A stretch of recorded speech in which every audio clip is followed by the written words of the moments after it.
కావచ్చు,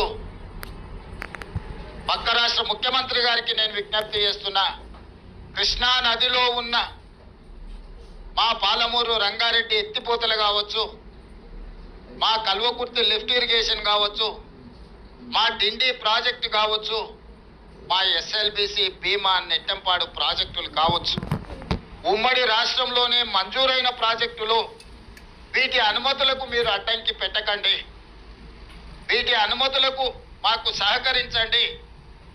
ఉమ్మడి రాష్ట్రంలో ఉన్నప్పుడే మంజూరైన ఈ ప్రాజెక్టులకు ఆంధ్రప్రదేశ్ రాష్ట్రం నుంచి అభ్యంతరాలు రావడం వల్ల ఎన్విరాన్మెంట్ క్లియరెన్సులు కానీ సిడబ్ల్యూసి క్లియరెన్సులు తెచ్చుకోవడంతో మాకు సమస్యగా మారింది. ఇవి రాకపోవడం వల్ల మాకు రావాల్సిన బ్యాంకుల నుంచి రుణాలు కానీ, కేంద్ర ప్రభుత్వం అందించాల్సిన సహాయం కానీ, యాక్సిలరేటెడ్ ఇరిగేషన్ బెనిఫిషియరీ ప్రోగ్రాంలో కేంద్ర ప్రభుత్వం 60% నిధులు ఇవ్వడానికి అవకాశం ఉన్న ప్రాజెక్టులు మాకు రావడం లేదు.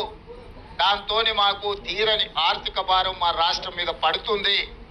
ఇవన్నీ కూడా మీరు సహకరించండి.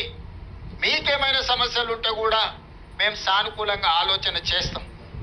మేము వివాదం కోరుకోవడం లేదు. నేను మరొక్కసారి ఈ వేదిక మీద నుంచి చెప్పదలుచుకున్నా, నేను శాశ్వత పరిష్కారాన్ని కోరుకుంటున్నా. ఇది రాజకీయ ప్రయోజనం కాదు, ప్రజల ప్రయోజనము, రైతుల ప్రయోజనము, పెట్టుబడిదారుల ప్రయోజనము,